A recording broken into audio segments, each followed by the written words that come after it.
धन्यवाद अध्यक्ष महोदय। ये हमने आर्ग्यू किया कि ये फाइनेंशियल बिल की कैटेगरी में आ सकता था। सरकार की तरफ से जवाब आया और आपने उसका पूरा आपने अपनी तरफ से रूलिंग दी और हम पे वो रूलिंग बाध्य है, हम उसको स्वीकार करते हैं। और इस चर्चा में भाग लेते हुए सबसे पहले तो हम अपनी पार्टी की तरफ से इस बिल के समर्थन में इस बिल का समर्थन करने के लिए इस चर्चा में हिस्सा ले रहे हैं।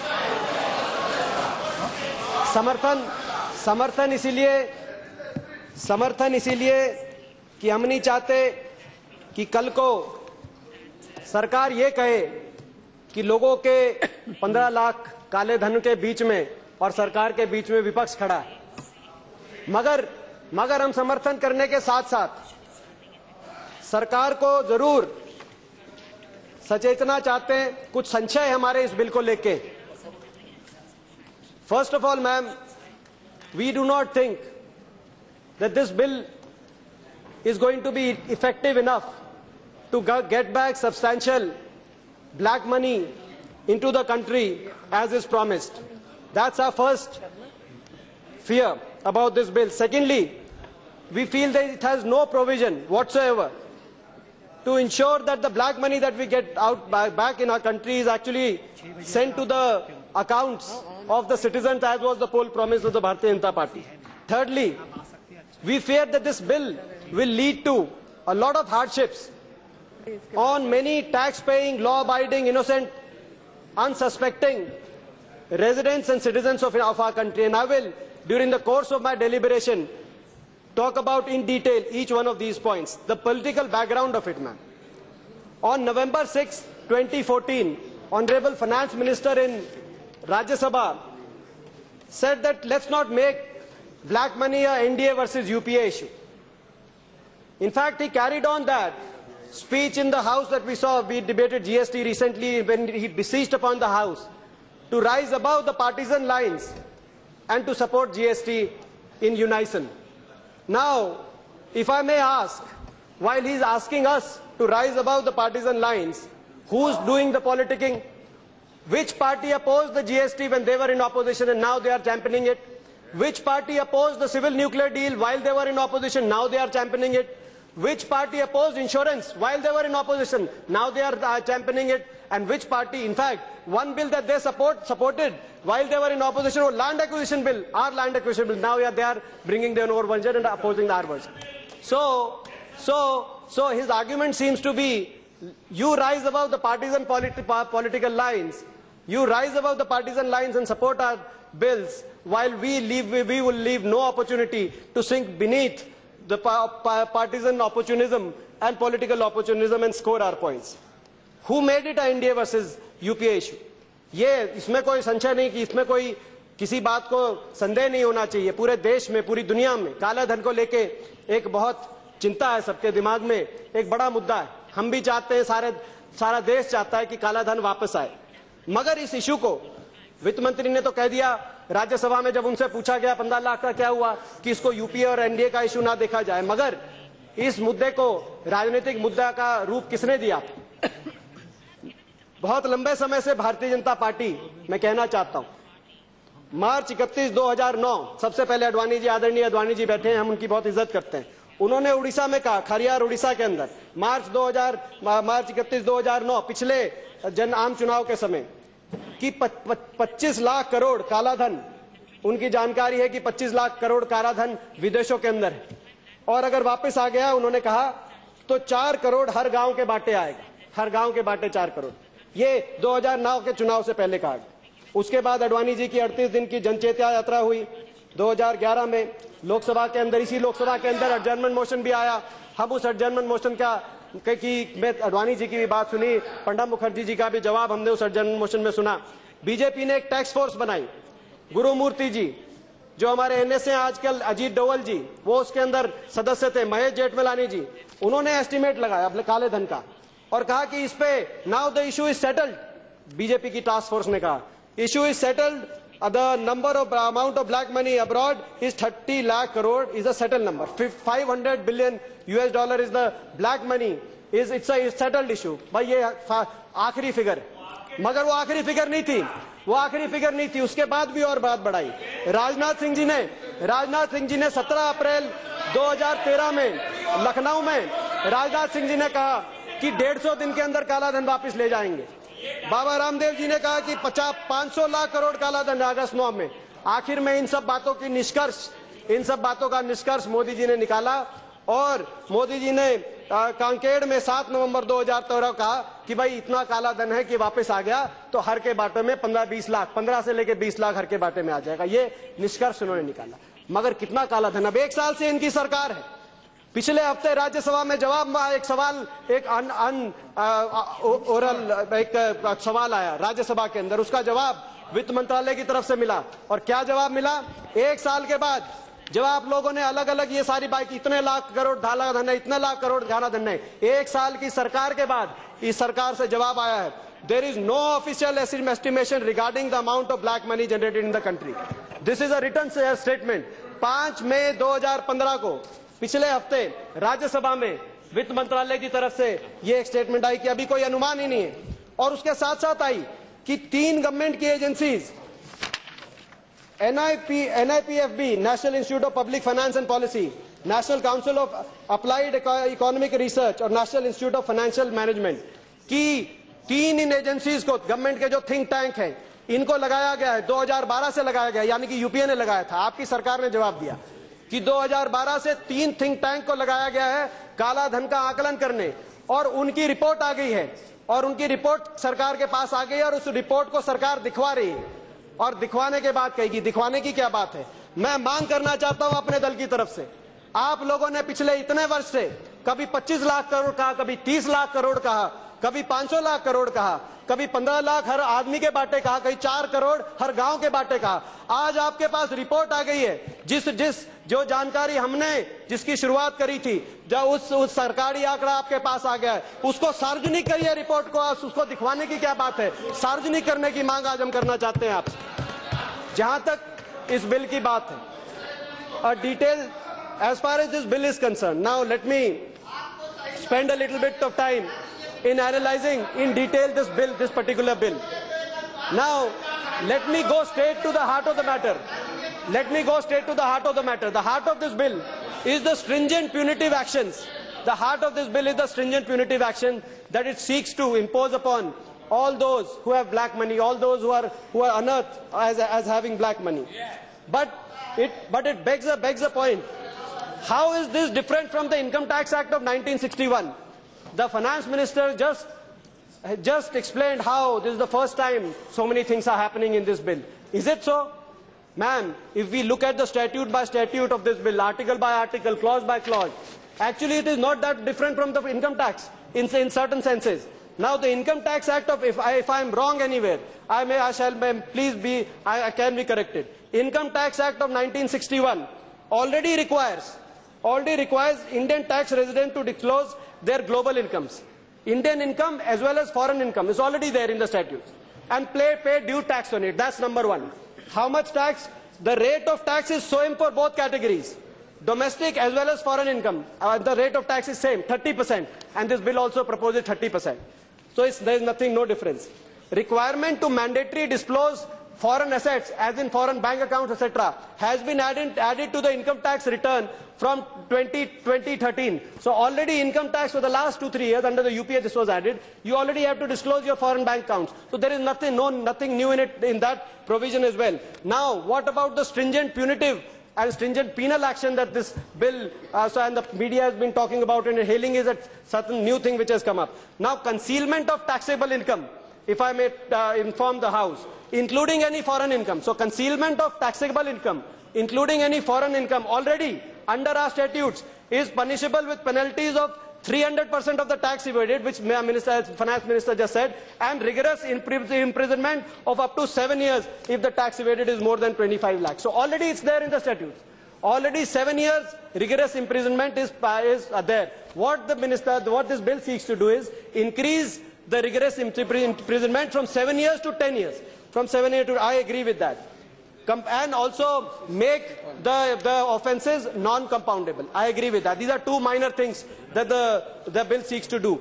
while these statutes have been in order since 1975, and still we are talking about the quantum of black money, if the 7-year rigorous imprisonment has not been able to deter the black money holders in dealing with black money, how will 10-year imprisonment deter them is a question that you should be asking.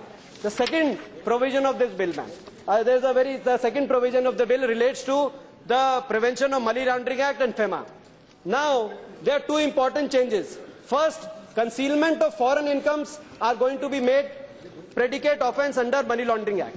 And second, FEMA will be amended. Basically, these two amendments in the Prevention of Money Laundering Act and FEMA would give powers to the tax authorities to attach the foreign assets as well as domestic assets. Already, now again, I would say, already in the Income Tax Act also confers wide powers to attach Indian assets of a person. Now what you will be able to do additionally would be to attach the foreign assets. That power is being given in this bill. But overall what you have done, you have taken the relevant portions of Income Tax Act which are already in the statutes and the Money Laundering Act, put them together, and you are packaging them as this brand new thing which you are going to come up.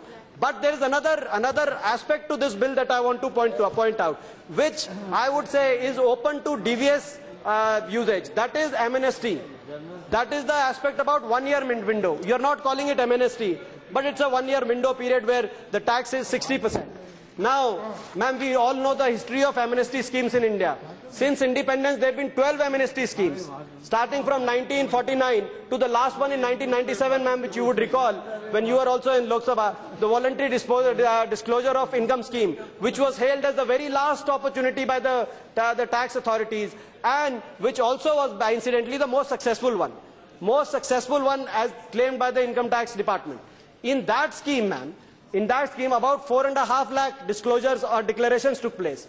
Only 0.4% of those were belonging to category of 1 crore and above. So what really happened, and later on CAG looked at it, because BJP believes all the CAG reports are absolutely sacrosanct, so they must listen to this. CAG looked at the VDIS 1997, which was the last amnesty scheme, and CAG concluded that that scheme was nothing but that was totally misused for making declarations in Benami names. I'm quoting from the CAG. So the CAG said the scheme was totally misused for making declarations in Benami name. Now, you have taken out some statutes from Income Tax and Money Laundering Act, put them together in a law, and asserted a clause of amnesty, which will again be open for how are you going to stop this. So I would send out a warning to the Finance Ministry that they should be providing adequate safeguards against any misuse of this provision. There is one very grave concern which I have shared with my Honourable Finance Minister recently as well. There is one very grave concern. That relates to the definition of SSC. Now, what is going to happen is, you have defined the SSC as all Indian residents, minus the non-residents as defined from Section 3, Clause 6 of Income Tax Act. Basically, what that means is, and Section 6, Clause 6 of Income Tax Act is a person said to be not ordinary resident in India in any previous year if such person is an individual who has been non-resident in India in 9 out of 10 previous years. So what really this means is that any person who's either Indian student studying abroad, who's gone abroad in the last 8 years, Indian student studying abroad, working professional. I know the Minister of State of Finance himself, he has lived abroad many years, so he would relate to some of those students. Of course, when they go there, the Indian students go abroad, they have to open their accounts. If Indian working professionals, they work abroad, they have to open their account, they acquire certain assets. Now what they will be required to do is every year, they will have to file their income tax in India, declare those assets, maintain those tax papers, maintain the salary trail and everything, and give that proper account to the tax authorities, failing to do which, they are liable for a heavy penal action and they are liable for prosecution for 10-year imprisonment. What kind of... my heart goes out to those people in Madison Square who was chanting Modi, Modi. My heart goes out to those. Imagine, there was a person in Madison Square who was chanting Modi, Modi. He wants to come back to India. Some NRI there, he gets patriotic and he wants to come back to India. Now, if he comes back to India, Honorable Finance Minister, he will be, first thing that he will be needed to do, as per your law, is to declare all his assets, everything. Not only that, not only does he need to declare all the assets, the section 211 of the current bill says, he states that a foreign asset, even if disclosed in income tax return, will be treated as undisclosed foreign asset by tax officer if he is not satisfied by the source of investment of that assessment provided by the assessee.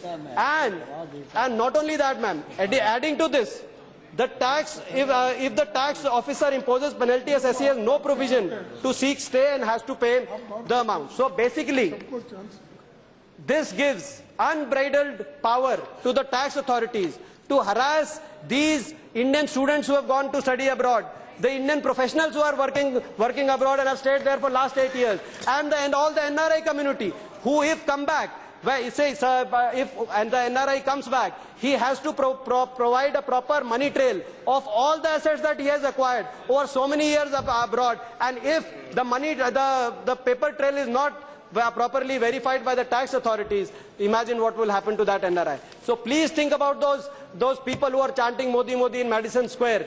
I don't think they are going to take this bill in the right spirit. And I do think, and lessons can be learned from FATCA. Sir, you talked about FATCA in one of your speeches. I was reading some of your speeches. FATCA, ma'am, is a similar law which was enacted by United States 2 years back.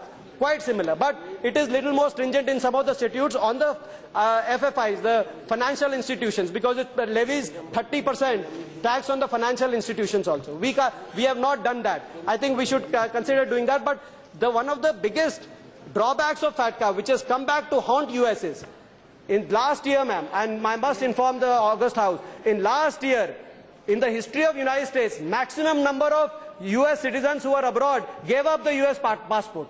Because of imposition because FATCA was brought in.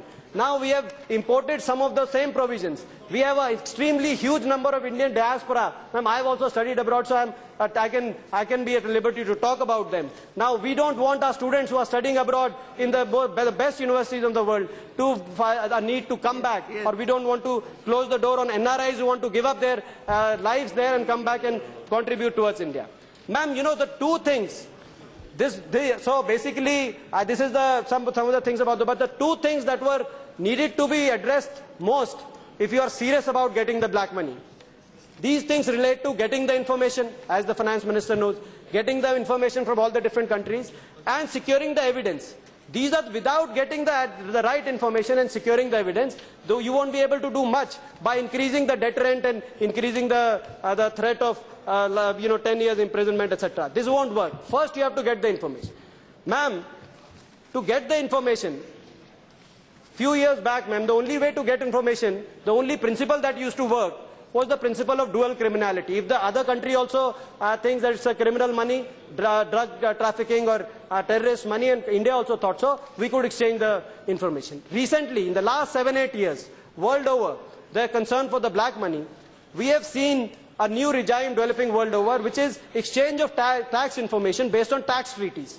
Based on tax treaties. Now tax treaties have been amended. New tax treaties have been given, the double taxation agreements that we have with various countries, DTAA, double taxation avoidance agreements, they have been negotiated, and a new clause has been added, which is clause 28, which allows for us to get information from these countries, including the list that we got from Switzerland or the list we got from Liechtenstein, were result of those new double taxation avoidance agreements containing that clause which allows for us to get information. And new taxation exchange agreements have also been formulated. Based on this is the new protocol. In this, it's based on request. If we make requests, we provide certain evidence, they give us the information. Let me inform, and I would urge the finance minister to tell the truth to the nation, that out of 130 tax treaties which provide for us to get information, 103 of these were negotiated during the UPA time. That was what we were doing. 130 tax treaties that India has today, 103 of these were negotiated by the UPA. 17 had been negotiated or were there tax treaties which have been prevalent even before the UPA. I must ask you, how many tax treaties have you been able to negotiate with the countries? We negotiated a tax treaty with Switzerland, with Bahamas, all the tax havens. We were able to do that. How many tax treaties around the world have you been able to negotiate with? Because this is the information. Unless we get the information, ma'am, Now, looking into the future, ma'am, looking in the future, next phase of information exchange is the automatic information exchange. Now, at the moment, we are, we have to make a request, provide evidence. In future, in 2000, starting from 2017, the world wants to see a regime in which automatically the countries will be exchanging certain information. For this, let me also inform, for this, UPA government and India at that point of time played a significant role when we became one of the first signatories to the multilateral convention. Yes. One of the first signatories to the multilateral convention, the Convention on Mutual Administrative and Tax Matters in 2012.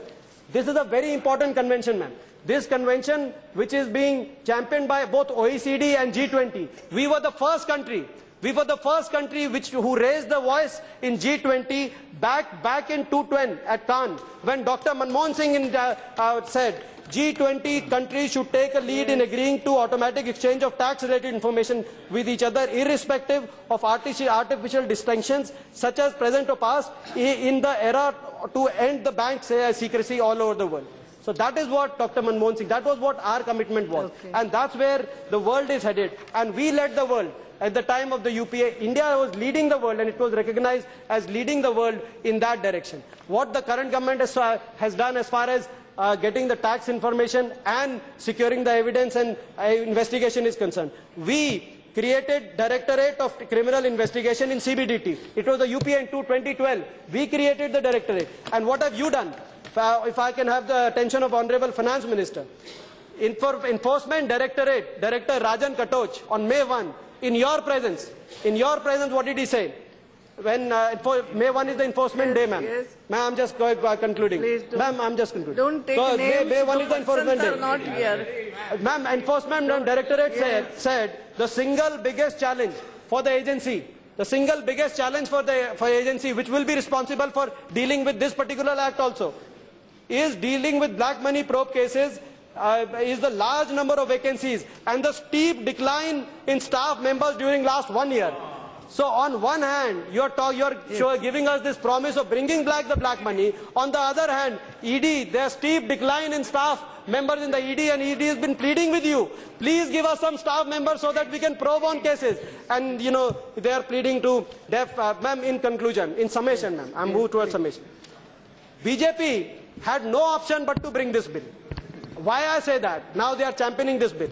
Ma'am, because as a signatory to the 2012 multilateral convention, ma'am, you know what the multilateral convention 2012, which we have signed, which signed in the UPA at the UPA time. The multilateral convention basically entails, as OECD official puts it, the effectiveness of automatic exchange of tax information will come only when standard is translated into domestic legislations. For that, all signatories will have to adhere and bring similar domestic legislations to stick to the 2017 time frame. So by signing multilateral convention, we gave a promise to the international community that we will be bringing about a domestic legislation. So you had to bring this bill.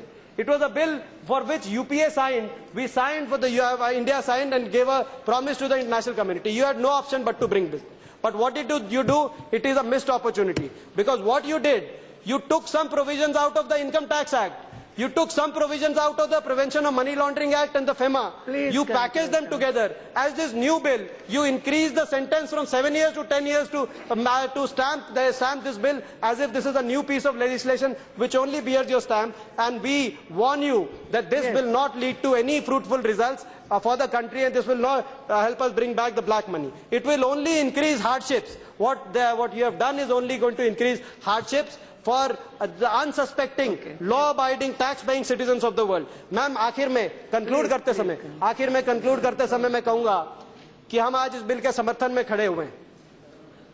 बहुत लोगों ने कहा कि काले धन पे, क्योंकि अमित शाह जी ने एक टीवी इंटरव्यू में कहा कि वो जुमला था. आप सबके नाम ले रहे हो, वो ठीक नहीं है. जो लोग नहीं है, भारतीय जनता पार्टी के अध्यक्ष ने कहा कि जुमला था.